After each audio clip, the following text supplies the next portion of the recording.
But now I'd like to suggest to you, Morris, I did not understand it before, I have to confess. But I just returned from Indonesia, from Jakarta. We had a retreat up in the mountains outside of Jakarta. And over there I realized two things that I had not realized before about this big war which is coming. And Ukraine is just a sideshow.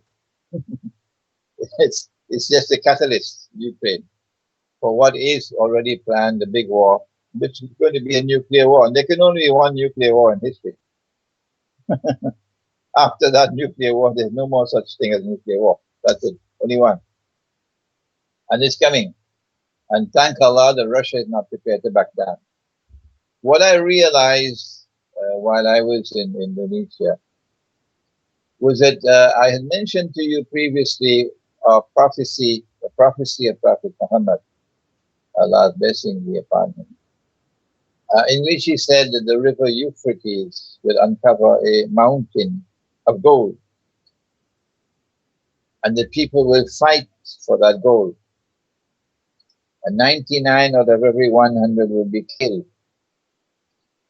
And everyone will say, I am the one who will survive. But the Muslims must not touch that gold. About 2 or 3 years ago, I interpreted the studies to be religious symbolism. And I said that the mountain of gold is actually an ocean of oil underneath the river.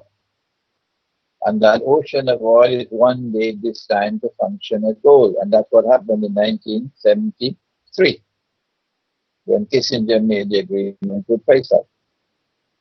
And the petrodollar monetary system came into being when Saudi Arabia agreed and the Arab oil producing states agreed that oil will be sold for only US dollars. The petrodollar monetary system came into being. And so the mountain of gold actually represents the petrodollar monetary system. And when the fight begins over the petrodollar monetary system, it will be the nuclear war, because 99 out of every 100 will be killed. So I realized for the first time last month that the Malhama or Armageddon will actually be a war for the survival of the petrodollar monetary system. And Russia is leading the effort with BRICS to create an alternative monetary system. And so what we are seeing now is a struggle by the Western world, the Zionist-controlled Western world, a struggle which will end in nuclear war to preserve their bogus and fraudulent petrodollar monetary system. The new thing I also learned is that that petrodollar monetary system will not through the big war that's coming. No, because Israel will survive that big war with large stocks of gold intact and with the capacity to still impose its political and military and economic dominion over the Arabs. But then how will the petrodollar monetary system and the bogus monetary system that emerges under Israeli rule, how is it going to be challenged? Who will challenge it?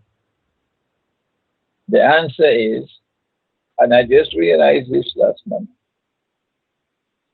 our Prophet has also made another prophecy. And I quoted this prophecy some 20 years ago in my book entitled One Jamaat, One Amir, that in the end time, the earth will vomit from its liver columns of gold and silver.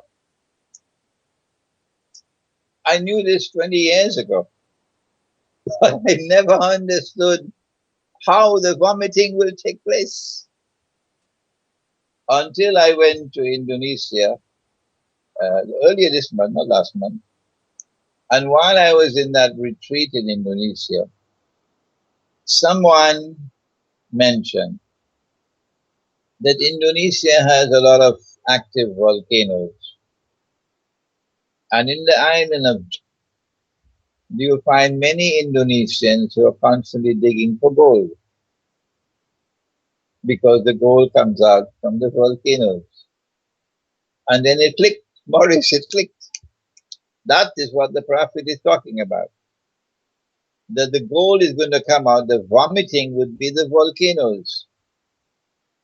So where will this take place? Obviously, it'll have to take place in a part of the world where there are active volcanoes. And that will be a part of which the Zionists do not have control.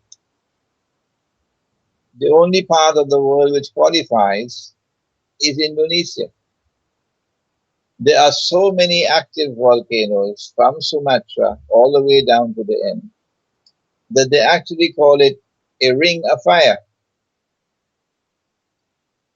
So the collapse of the monetary system will come when by divine providence, huge amounts of gold will come into the world which are not under the control of the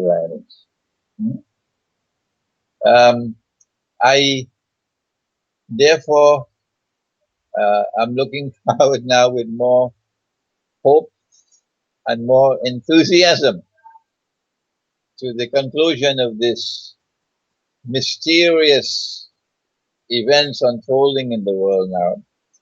As knowledge comes, we get a better and better understanding of what is happening and what is going to come. And there is hope for those who stand up for justice over injustice and over oppression. That in the final, in the end, justice will be supreme in the world and truth will triumph over falsehood. And the Zionists are going to bite the dust.